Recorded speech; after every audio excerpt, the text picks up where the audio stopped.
ada beberapa yang hadir. Alhamdulillah saya ucapkan terima kasih kepada Ibu Bapak Guru hebat yang sudah ikut bergabung di sesi kami ini.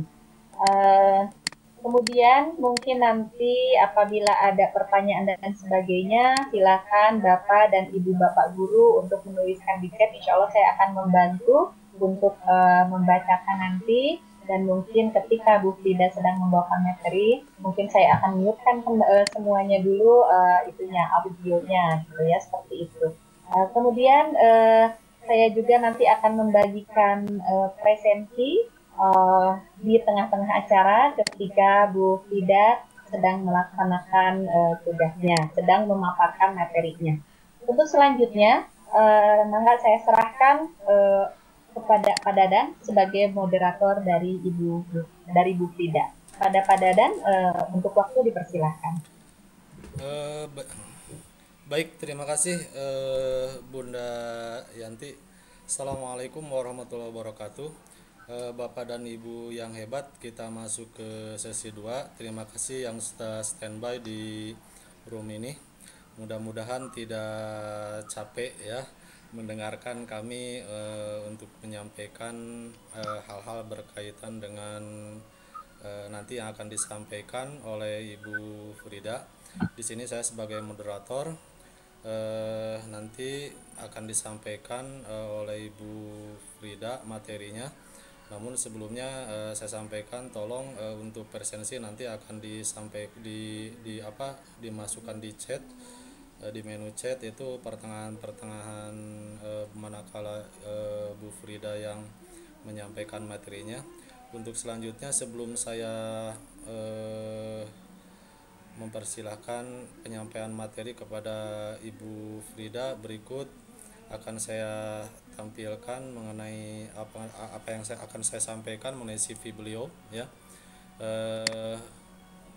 Beliau nama Ibu Frida Kusumawati SPD, tempat tanggal lahir Bandung 24 Desember 1975, pendidikan S1 Sastra Inggris dan S1 PGTK. Berarti beliau pintar bahasa Inggris ya. Kemudian Insya instansi Allah. atau sekolah TK Aulia, jabatan beliau kepala sekolah.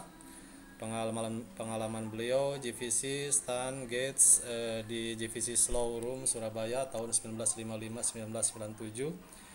Kemudian sekretaris branch manager PT Wiratman and Associates Surabaya tahun 1997-2001. Customer service by online Caroline di PT Telkomsel Surabaya tahun 2001-2003. Manajer Marketing PT Tritama Anggun Manunggal TAM Surabaya Divisi CDMA tahun 2003 sampai 2009. Kepala Sekolah KB Golden Kids 2011 sampai 2017. Kemudian Kepala Sekolah TK Aulia 2017 sampai sekarang. Alamat email beliau fridk@gmail.com, nomor HP-nya 081320712388, FD Frida Kusuma, IG-nya @fridk. Itu CV mengenai beliau. Ternyata beliau banyak pengalaman saja, bukan hanya sebagai tenaga pengajar ya kalau diperhatikan tadi. Mudah-mudahan apa yang beliau sampaikan nanti dapat bermanfaat bagi kita semua. Kita coba mengambil ilmunya dari beliau ya, pengalaman dari beliau. Bahkan saya senang kalau melihat penjelasan pemateri ya selalu tampil, apalagi ini materi apa judulnya juga agak berbeda dengan yang lain. Ada pertanyaan, apa gaya belajarmu gitu ya. Jadi ada pertanyaan di sini judul beliau. Baik, untuk mempersingkat waktu, barangkali saya serahkan sepenuhnya untuk penyampaian materinya. Silakan Ibu Frida, sudah siap? Insya Allah siap Pak Dadan. Oke. Terima kasih. Baik, untuk selanjutnya materi saya serahkan ke Ibu Frida. Waktu dipersilahkan Ibu Frida sepuas-puasnya ya. Terima kasih Pak Dadan. Ya, sama-sama. Pak Dadan, terima kasih Bu Yanti. Assalamualaikum warahmatullahi wabarakatuh. Selamat datang Bapak Ibu guru hebat di room ini.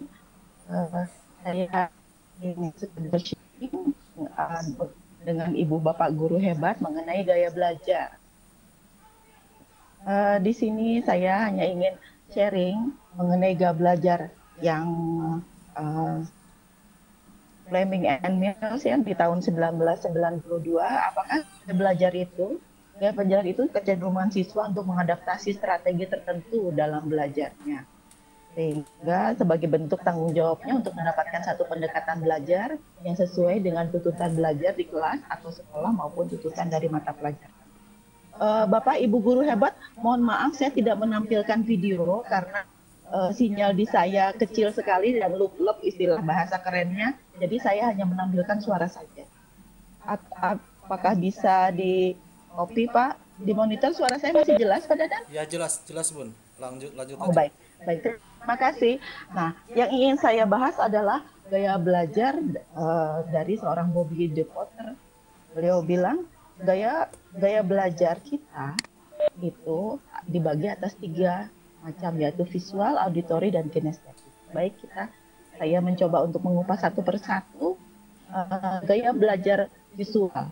Gaya belajar ini berfokus pada penglihatan, sehingga apapun yang kita lihat itu akan lebih kita mengerti daripada kita mendengar. Perlu melihat sesuatu secara visual untuk lebih mudah dimengerti dan dipahami. Untuk lebih nyaman belajar dengan menggunakan warna-warna, garis maupun bentuk.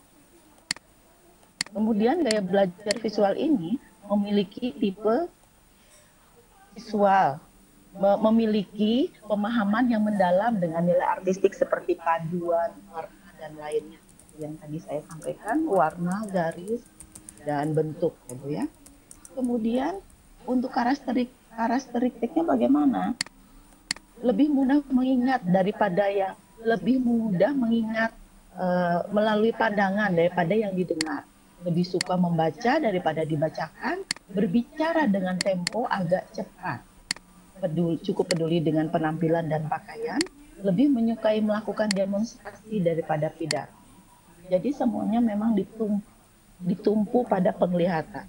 Terus kemudian karakteristik selanjutnya sulit untuk menerima instruksi secara verbal kecuali ditulis. Jadi kalau menerima perintah atau petunjuk dengan mendengar, seseorang yang mempunyai gaya belajar visual biasanya dia akan mencoret-coret, doodling di kertas.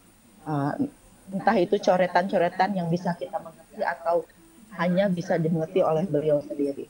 Tidak mudah terdistraksi atau dialihkan pikirannya, walaupun dalam keramaian. Suka menggambar apapun di kertas. Tadi saya bilang bisa coretan atau lukisan-lukisan. Belajar dari gambar, cara belajar beliau adalah belajar dari gambar maupun video yang menarik. Membaca buku yang tidak hanya tulisan, tapi juga dengan menampilkan ilustrasi. Saat belajar bisa sambil melakukan doodling ya, seperti tadi saya bilang, coretan-coretan kecil atau gambaran-gambaran kecil, menggunakan spidol warna-warni saat membuat catatan atau membuat mind mapping untuk memudahkan belajar. Kemudian yang kedua kita akan bahas mengenai gaya belajar, yaitu gaya belajar ini mengandalkan pendengaran sebagai penerima informasi dan pengetahuan. Kemudian orang yang tidak mempermasalahkan tampilan visual saat mengajar, misalkan mungkin juga bajunya kurang rapi atau bagaimana, atau misalnya padu padan warnanya kurang diperhatikan. Tipe auditori ini biasanya paling peka dan hafal dari setiap ucapan yang didengar. Nah, seperti saya mendengar melalui pembelajaran online jarak jauh karena saya cenderung visual, jadi saya terus terang agak kurang mampu untuk bisa menerima semuanya kecuali saya tulis. Jadi kemana-mana saya selalu membawa alat tulis ibu bapak. Kalau ada teman yang hobi untuk mengingatkan kelas, biasanya beliaulah tipe auditori. Untuk karakteristiknya, lebih mudah mengingat sesuatu dan dengar daripada apa yang dilihat.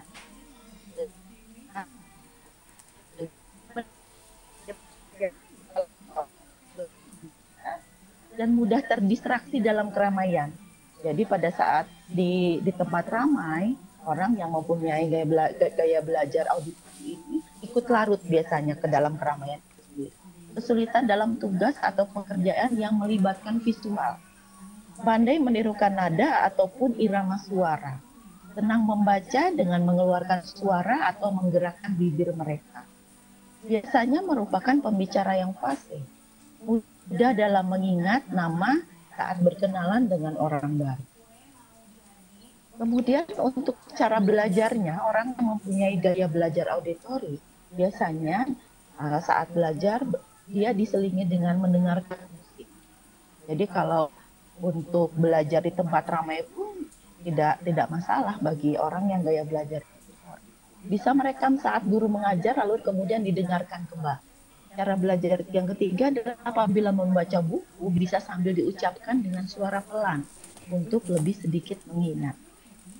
Mendengarkan materi yang diajarkan guru saat di kelas dengan seksama. Belajar dengan diskusi bersama teman supaya lebih mudah memahami maupun mengingat. Itu adalah cara belajar untuk tipe auditori. Kemudian kita selanjutnya kita membahas gaya belajar kinestetis. Nah, gaya belajar kinestetis ini menyenangi belajar yang melibatkan gerak, yaitu bisa berpindah dari satu titik ke titik yang lain. Oh, kalau memang tidak akan berpindah dari satu titik ke titik yang lain, dia akan menggerakkan tangannya, membuka bola matanya. Seperti itu. Dan orang yang seperti ini merasa lebih mudah mempelajari sesuatu, tidak hanya sekedar membaca buku, tapi juga dengan mempraktekkan. Dengan melakukan atau menyentuh objek yang dipelajari, memberikan pengalaman tersendiri bagi kinestetik. Nah, apabila ada anak didik kita, misalnya meneliti, biasanya kalau anak didik saya, anak TK, kalau saya menerangkan kuda, gambar bentuk kuda harus ada kudanya, ya, untuk memfasilitasi mereka, anak-anak didik saya yang belajarnya dengan menggunakan kinestetik. Biasanya betah berdiam lama-lama di kelas, biasanya seperti yang tadi Pak Dadan bilang. Halo? Seperti yang tadi Pak Dadan bilang, anak TK selalu berpindah dari satu titik yang lainnya ya Pak ya. Gitu. Terus kemudian bahasa kinestetik, karakteristiknya adalah menyenangi belajar dengan metode praktek. Ya Pak ya. Kemudian menyelidiki alam sekitar dan lain sebagainya. Kadang kesulitan dalam menulis, tapi pandai dalam bercerita. Menyukai aktivitas yang melibatkan gerak seperti olahraga atau menari. Saat berkomunikasi banyak menggunakan isyarat tubuh. Bisa dengan tangan pindah, badan yang berpindah, dan juga bola mata.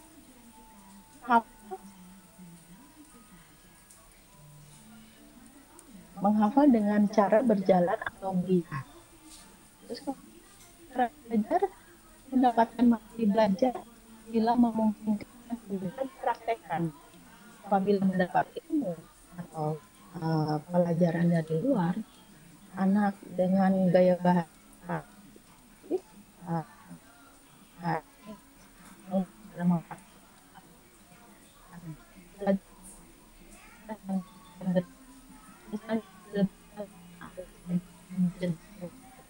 atau yang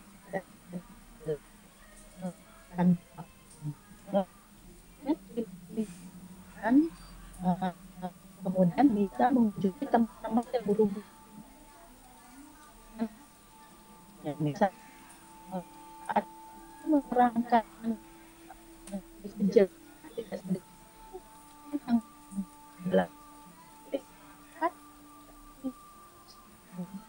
untuk melihat sendiri bagaimana rupa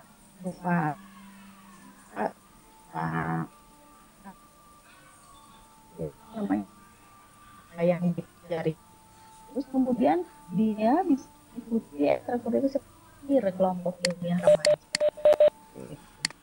Kemudian sampai di sini Bapak Ibu hebat, pengetahuan saya sampaikan semangat belajar sepanjang hayat.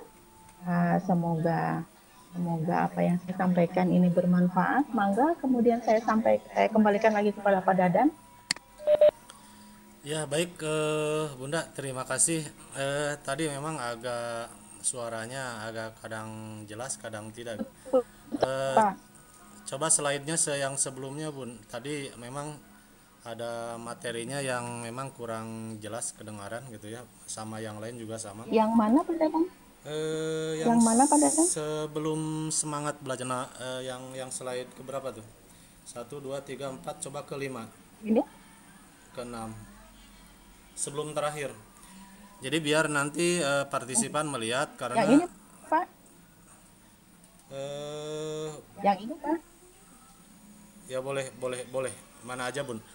Masalahnya tadi Bunda tadi Iya. suaranya kadang terdengar kadang tidak gitu ya.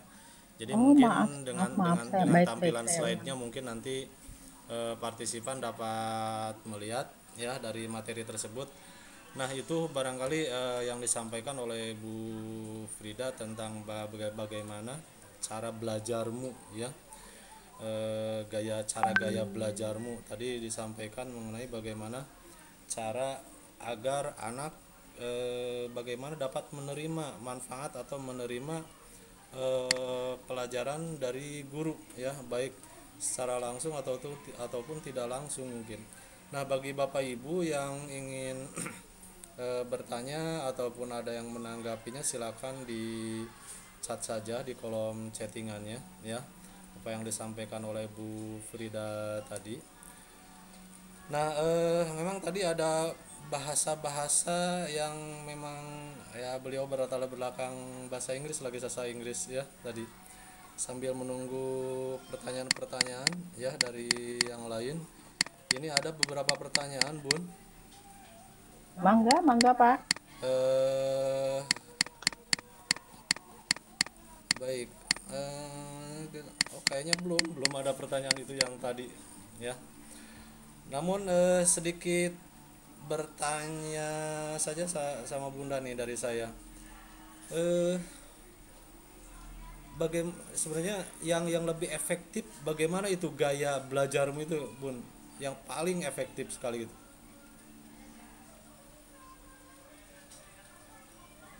Halo, Bun?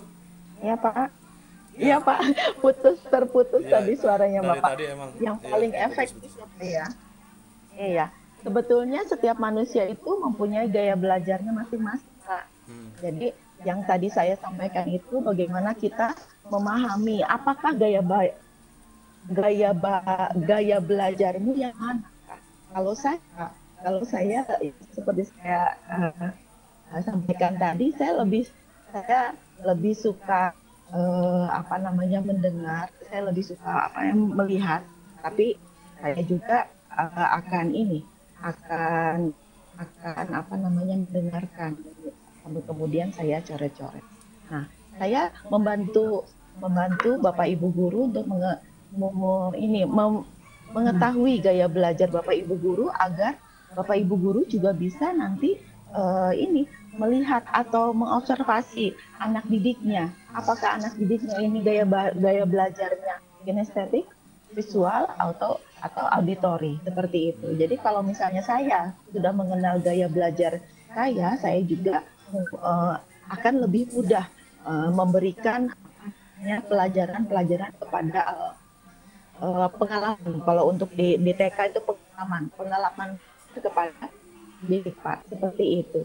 Jadi gitu kalau ya. anak visual tidak akan terus aja ngobrol ya Pak ya, tapi akan saya ajak anak didik itu untuk melihat gambar-gambar dan bentuk nyatanya, seperti kuda saya bawakan, boneka kuda dan lain sebagainya. Ya. Seperti itu tidak ada. Ya, tentunya mungkin jangan sampai tidak menimbulkan kebosanan ke anak ya. Jadi ada variatif Betul mungkin. sekali Pak. Itu. Betul sekali Pak. Karena itu kita masing-masing harus tahu dulu apa gaya belajar kita sebagai guru, dan kemudian kita juga harus tahu belajar seperti apa anak didik kita. Misalkan dalam satu rombongan belajar itu ada 15 anak.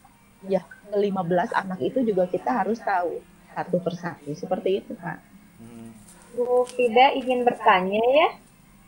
Mangga Bu Yanti atau Ya, Ya, bagaimana apa kegiatan apa yang realnya untuk memfasilitasi anak-anak kita yang gaya belajarnya itu auditorial atau kinestetik atau misalnya yang tadi itu apa satu lagi Bu?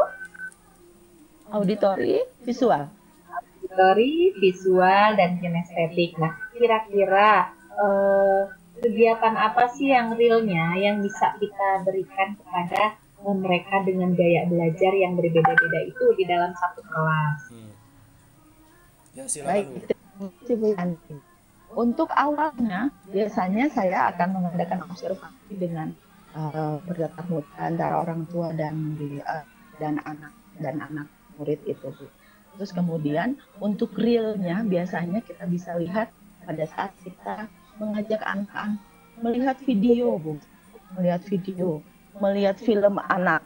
Nah, di situ kita bisa lihat anak yang bisa anteng melihat video. Mohon maaf Bu, apakah suara saya terdengar? Ini putus-putus. Ya, oke, baik. Itu adalah anak yang gaya belajarnya dengan auditori dan visual. Dan untuk yang kinestetik biasanya lebih dari 3 menit ini berpindah dari kinestetik lain. Begitu juga untuk, tapi bukan berarti kalau kita ajak mereka untuk melihat video auditori dan anak visual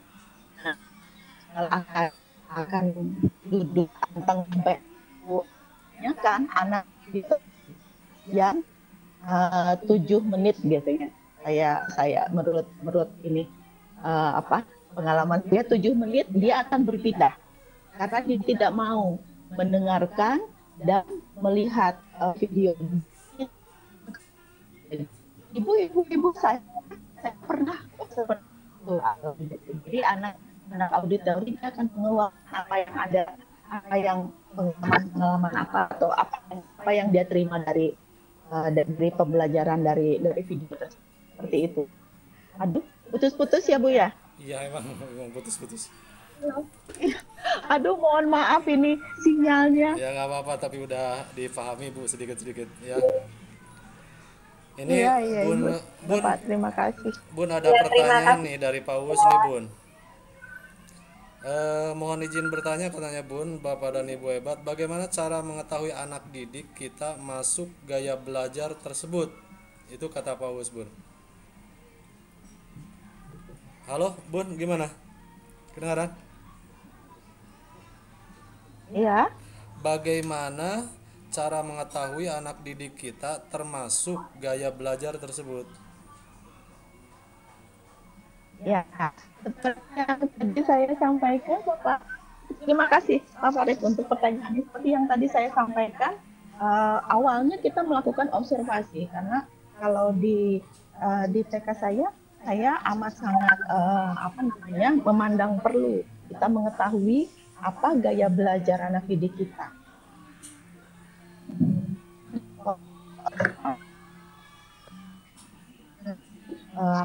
Wawancara dengan wali murid dan anak didik tersebut, Pak. Dari situ kita bisa melihat ya seperti itu tadi. Kalau anak visual biasanya dia akan berfokus pada penglihatan seperti itu. Jadi untuk itu lebih biasanya anak-anak visual kalau kita ajak ngobrol dia kurang kurang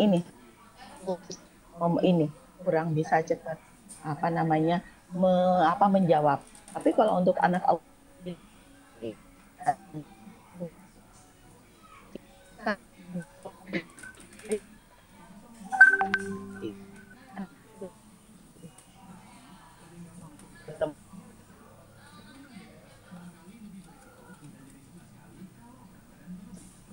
Ya, aduh menghilang nih.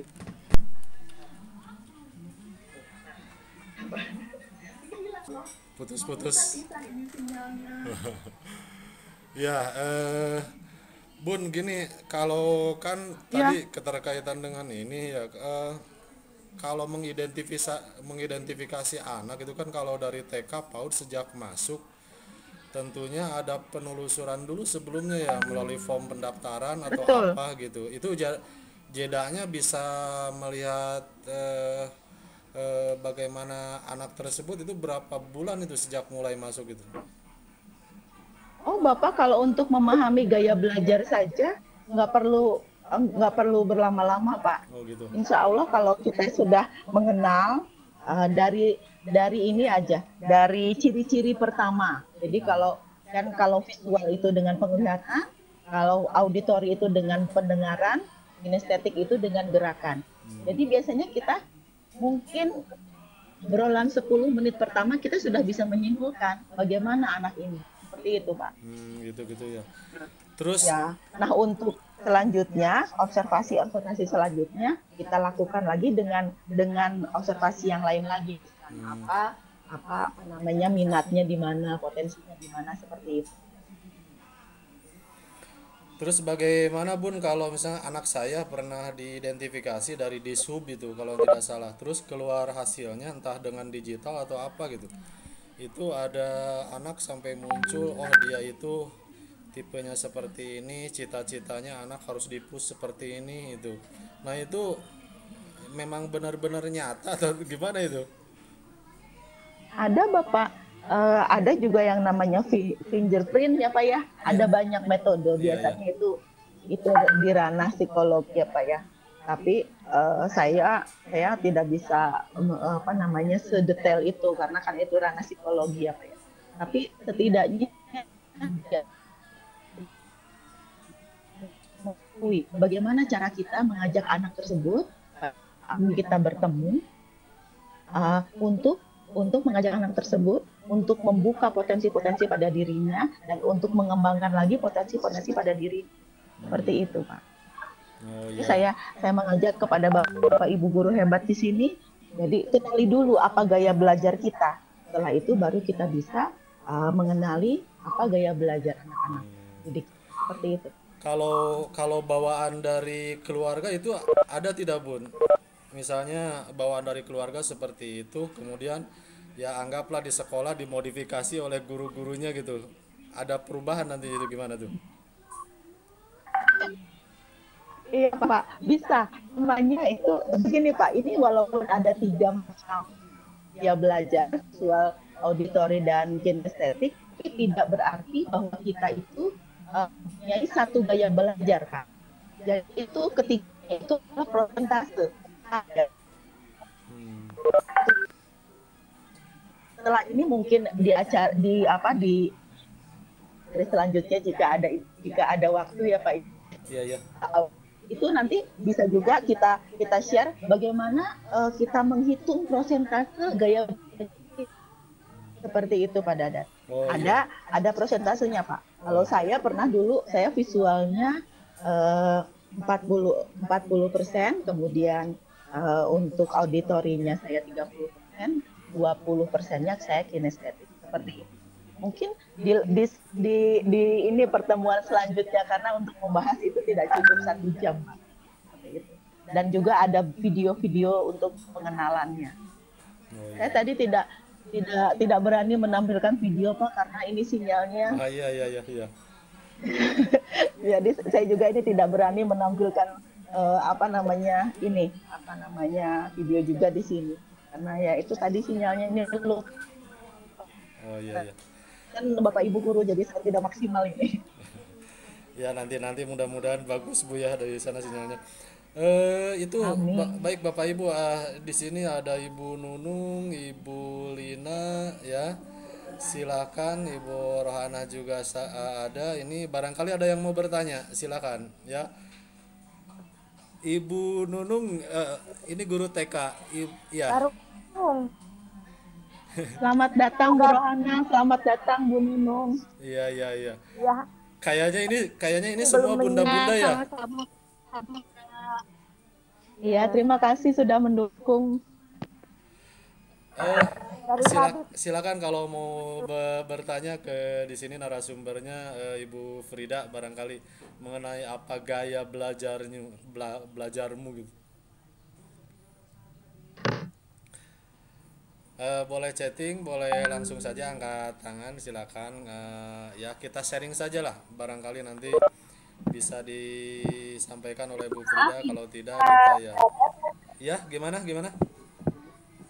Iya, Bu Nunung, apakah PJ wilayah kita bukan? Halo? Bu, Iya, halo.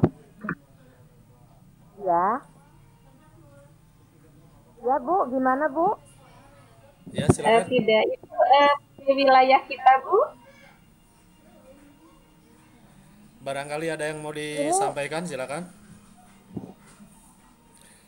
putus-putus, Masalahnya Bu. kebetulan saya narasumbernya, jadi kadang-kadang kalau melihat dari bagaimana materi yang disampaikan gitu kan, di sini lebih condong ke masalah bagaimana gaya belajar anak di tingkat PAUD, dan tadi ada bahasa-bahasa yang lain kalau saya kan di SMP gitu. Jadi eh silakan kalau Ibu Yanti ada yang mau disampaikan, barangkali masih ada waktu ya, beberapa menit lagi lama.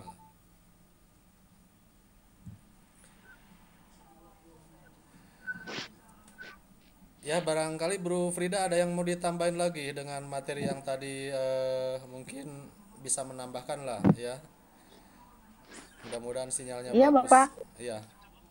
iya Bapak. Terdengar Bapak? Nah, ini ada dari Ibu Siti. Bu Frida, halo. Iya, baik, Mangga.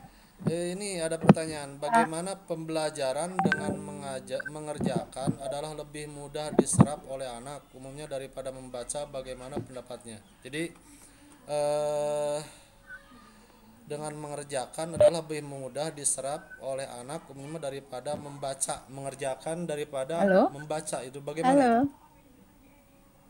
Ya Pak Dadan, suaranya tidak ada Pak Dadan. Aduh, ya Bu Frida, bagaimana ini pertanyaan dari Bu Siti? Putus-putus ini Artinya, suaranya, Bu.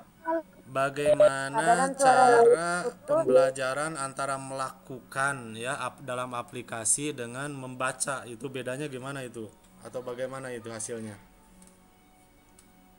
Melakukan dengan membaca, begitu Iya, ya Pak iya, ya? iya seperti itu. Ah, lagi kepada gaya belajar anak-anak. Nah, biasanya kalau misalnya kita harus memberikan pembelajaran dengan menulis, nah, saya sampaikan di papan tulis dengan berbagai macam menggunakan spidol warna-warni, Pak. Jadi saya tulis juga sebagai visualnya di papan tulis, kemudian saya juga menerangkan untuk anak-anak yang auditori, saya juga menerangkan bahwa saya menulis huruf S, huruf misalkan Pak, huruf S, huruf N, huruf I, huruf dengan spidol warna-warni untuk menarik perhatian anak yang mempunyai gaya belajar visual. Kemudian saya akan menaik turunkan nada suara saya untuk menarik perhatian anak-anak yang mempunyai gaya belajar kinestetis. Kemudian untuk anak-anak yang gaya belajar auditori. Kemudian untuk anak-anak yang kinestetis, saya biasanya meminta mereka untuk maju ke depan, untuk ikut menuliskan, seperti itu. Terus kalau untuk ada hasilnya itu, kalau untuk nanti anak supaya bisa rajin membaca itu. Nah, di situ saya mengundang, jadi saya mengundang minat mereka bahwa menulis sebelum menulis di buku mereka, saya menuliskan dulu di bawah ya Pak ya. Kemudian di situ saya bertujuan mengundang minat mereka untuk menulis juga di buku mereka seperti itu. Tapi untuk memberikan pemahamannya itu ada 3 macam gaya belajar yang harus saya penuhi seperti itu Pak. Jadi untuk visual saya memakai spidol warna-warni, untuk yang auditori saya menggunakan suara saya membacakan apa yang saya tulis, mengeja satu persatu huruf-hurufnya, dan untuk anak-anak yang kinestetis biasanya pada saat saya menulis atau menerangkan di depan papan tulis itu anak-anak kinestetis itu sudah bergerak dari satu titik ke titik lainnya atau misalkan menggerak-gerak tangan atau lain sebagainya. Nah, pada saat itu saya akan mengajak mereka untuk maju ke depan untuk ikut menulis. Seperti itu, Pak.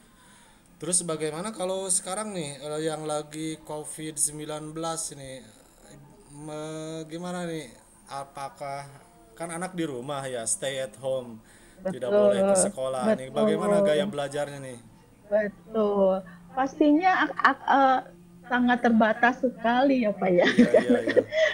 Di belajar di rumah itu dengan ibu-ibunya masing-masing. Jadi memang banyak sekali keluhan dari anak-anak sendiri pada saat saya kemarin sempat bertemu. Ibu kapan masuk? Pengennya sekolah aja, nggak usah di rumah. Jadi seperti itu. Ya karena memang kan untuk orang tua sendiri kan mungkin tidak memahami juga, tapi pada saat saya sedang parenting biasanya saya suka memasukkan beberapa pendidikan materi-materi seperti itu kepada orang tua. Cuma mungkin kan ada yang menerapkan, ada yang tidak ya Pak ya. Iya, iya, Tidak benar, semuanya. Iya Pak. Sebenarnya sih ada lebih kejam di rumah daripada di sekolah ya, karena di sekolah itu banyak bermain atau apa gitu. Tapi kalau di rumah Iya. biasanya ibunya yang selalu memaksakan diri itu. Tepatnya kalau di sekolah bermainnya itu diarahkan Pak. Jadi tidak bermain asal bermain ya Pak ya. Iya, benar. Jadi diarah. Jadi mungkin itu yang membuat tidak bosan kalau di sekolah. Tapi selama di rumah memang ada pemantauan ya dari sekolah ya dalam keadaan sekarang ya. Ada Pak, alhamdulillah dengan adanya teknologi ini kan sekarang maju bisa sharing ini juga di Webex, atau kalau itu juga biasanya kita melalui ini memanfaatkan WA grup Pak. Jadi setiap hari wali murid akan mengirimkan foto-foto anak-anak, kegiatan anak-anak. Ya, Mas. Iya, makasih Ibu. Oke, masih ada yang mau disampaikan dari partisipan, mungkin pertanyaan-pertanyaannya mumpung di sini ada Ibu Frida ya. Khususnya baik berkaitan dengan anak-anak usia dini ya, ataupun mungkin tenaga-tenaga pengajar ingin sharing ya dengan beliau. Di sini juga ada sebetulnya Ibu. Untuk belajar ini Bapak mohon maaf ya, tidak hanya terpaku pada anak usia dini Bapak. Oh gitu. Biasanya untuk anak-anak SD iya, anak SMP juga bisa. Itu bisa terlihat Pak pada kalau anak visual biasanya kalau kita ajak bicara matanya ke atas, dia akan membayangkan. Misalnya begini. Tuh kayak Bapak gitu kan. Iya, benar. Seperti Bapak itu Bapak lihat ke atas. Nah, itu Bapak biasanya suka akan warna-warna, suka akan bentuk ya Pak ya. Jadi biasanya orang-orang yang mempunyai gaya belajar visual itu artistik, dia menyenangi artistik. Bapak bisa betah berlama-lama di depan laptop atau di depan buku gambar seperti itu Pak. Timbang Bapak berinteraksi dengan orang lain begitu Pak. Oh iya, jadi bisa tahu ya dari betul, jadi bukan hanya untuk anak usia dini. Betul. Ya, terkadang memang seperti itu. Ada juga kalau sudah berpengalaman sih kadang-kadang anak itu bisa tahu dari gaya tubuh, gerak tubuh, ataupun dari bagaimana raut wajahnya. Oh, dia itu tipenya seperti itu. Cuman kita bagaimana bisa memolesnya mungkin ya agar lebih baik gitu. Betul. Perlu pelatihan Pak. Perlu dilatih ya Pak ya. Perlu dilatih, bukan perlu pelatihan, perlu dilatih itu semua. Ibu Frida tahu gak? Coba lihat wajah saya gimana tuh? Ya, seperti saya bilang, Bapak lebih banyak ke visual gaya belajarnya. Ke mana Bu? Halo Pak ya. Oke. Ya barangkali dari partisipan yang lain ada yang mau disampaikan, coba. Masih ada waktu kok, masih lama ya. Ya silakan aja Ibu Frida mau menyampaikan, atau Ibu Yanti nih bisa menambahkan atau gimana, coba ya sedikit sharing gitu. Iya Pak Dadan, jadi untuk mengetahui apa gaya belajar anak itu tadi sudah disampaikan sama Bu Frida. Jadi bukan hanya melihat dari wajah saja, dari raut muka saja, tapi dengan bagaimana sih caranya kayak tadi Bu Frida membahas Pak Dadan itu sering lihat ke atas, sering update ini berarti dia dikelompokkan ke gaya belajarnya apa gitu, ke visual. Ada yang anak belajarnya itu kan biasanya kalau di TK, jadi gini Pak Dadan, gaya belajar ini bukan harus diketahui sama guru, bukan hanya guru TK, Ya, tapi guru Betul, betul. SMP harus memahami Iya, mereka itu bisa apa ya, bisa menghasilkan pembelajaran yang optimal. Nah, kayak anak yang gaya belajarnya dengan kinestetik, biasanya dia eh, cenderung ketika gaya belajarnya itu dengan gerakan. Jadi dia itu akan memahami ketika sesuatu itu dengan gerakan. Misalnya bumi itu bulat, dia akan membayangkan gitu. Itu bulat. Itu berarti dia belajarnya dengan kinestetik. Nah, kita harus memfasilitasi itu. Kalau misalnya dengan auditorial, berarti kita harus banyak memperdengarkan. Biasanya orang-orang auditorial itu orang-orang yang sangat dalam mendengar. Mungkin seorang hafiz atau hafizoh itu biasanya dia lebih belajarnya ke auditorial. Atau misalnya yang penyanyi, kan harus menghafalkan lirik iya, tuh. iya, iya. Otomatis kan dia lewat auditorial, lagu, syair, bait, nah itu gitu. Jadi kita juga baik itu di SD, di SMP, SMA itu harus memahami gaya belajarnya anak-anak gitu. Nah itu bisa kelihatan dari ciri-ciri yang tadi Bu Frida sampaikan. Mungkin lebih jauhnya gitu ya Bu Frida, ya kurang lebihnya gitu, bukan lebih Coba jauh betul, ya. coba nih saya betul, mau betul tanya sekali, Bu. sama Coba. bunda-bunda, mau tanya nih. Kadang-kadang anak saya kalau melihat wajah saya gitu kayak kayak judes atau gimana, itu betul nggak itu terawangannya itu? Itu bukan menerawang, Bapak. Apa Pak? Jadi karena mungkin orang visual lebih cenderung apa ya, tidak mau berbaur karena Bapak lebih senang kata tadi Bu Frida ke laptop, senang warna-warna, jadi kayak fokus gitu ya Pak ya, Ketahuan juga ya. anak sehingga anak-anak itu melihat Bapak itu kayak yang cool lah gitu ya. Iya, Makanya ketika kita ingin memberikan pembelajaran yang terbaik untuk anak, Bapak keluar dari zona nyaman itu, gitu ya. Bapak Iya, siap. menciptakan suasana apa nah bagi anak betul. Kembali lagi. berapa, walaupun Bapak itu aku mah ada begini, aku mah ada gini gitu. Nah itu jadi rasa apa ya, keriangan Bapak, kemudian rasa simpati Bapak. Pokoknya Bapak harus bisa diterima deh sama anak-anak, berarti harus lebih mendekati anak-anak, bersimpati, berempati dengan anak-anak itu Pak. Jadi nggak akan dibilang judes lagi. Iya, iya, makasih Bu. Nanti saya rubah ya, keluar dari zona nyaman ya.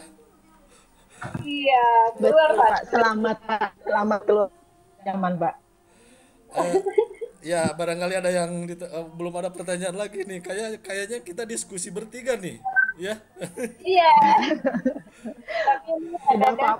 lagi kan kita Bapak, Ibu. mau itu ya. Ada semacam kasus begini, Ibu, Bunda boleh nanya ya nih ya, bagaimana pendapatnya nih? Saya sebenarnya sih, makanya saya kalau mempresentasikan di sini kan saya guru PAI gitu ya, nggak mau nanti kalau menyampaikan di sini berhal-hal yang berkaitan dengan keagamaan. Pengalaman saya waktu ngajar itu ya, waktu ngajar pernah menyampaikan gini karena dapat laporan dari guru-guru, Padan tolong tuh anak si Anu, katanya dia kalau di Facebook atau apa itu anaknya sampai kelihatan gitu ya auratnya dan sebagainya, dan memang dia dari keluarga berlatar belakang seni gitu ya. Kemudian manakala saat pelajaran saya itu saya sedikit sampaikan berkaitan dengan materi aurat tersebut gitu, besok lusanya orang tuanya malah ngambek, anaknya lapor ke orang tuanya, besok lusanya langsung ngontrol ke saya Bu. Nah itu gimana, itu salah saya ya? Halo. Oke, kayaknya sih udah cukup lama ya. Halo Bunda Yanti, Bu Frida.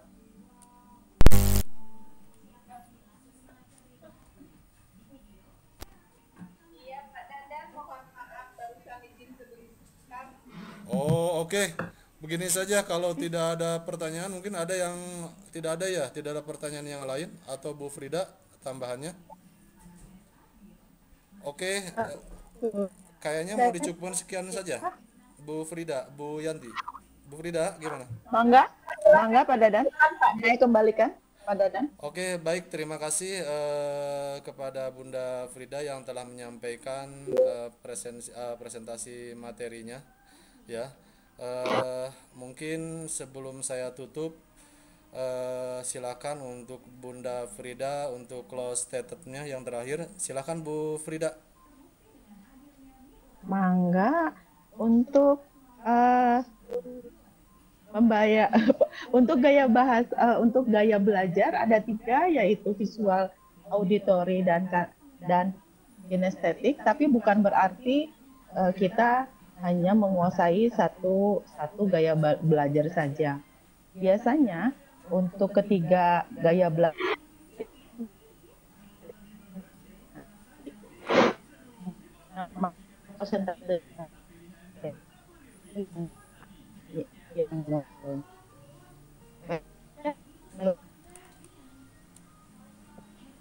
sekian dari saya lagi kepada halo Ya, ya oke, baik.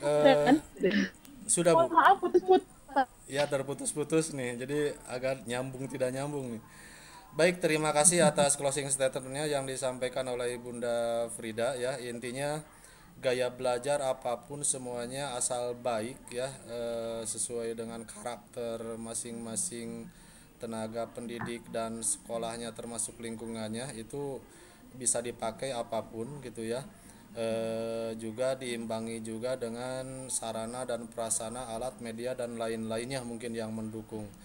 Itu saja mungkin yang dapat disampaikan pada sesi kedua ini. Terima kasih kepada partisipan yang telah menyampaikan tanggapan, pertanyaan dan lain-lainnya ya.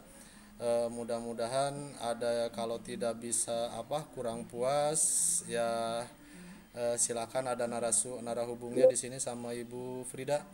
Terima kasih kepada Ibu Siti, Pak Separid ya telah gabung, dan yang lainnya yang tidak dapat saya sebutkan.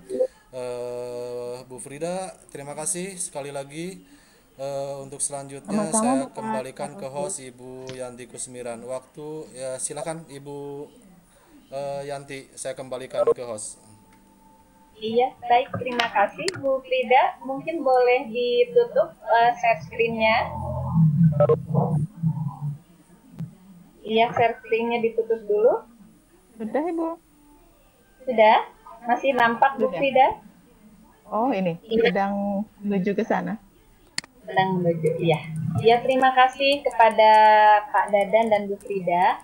Bu Frida yang sudah membawakan materi dan Pak Dadan sebagai moderator. Alhamdulillah, saya juga ucapkan terima kasih kepada ibu-ibu dan bapak-bapak guru yang hebat yang sudah hadir di sesi ini.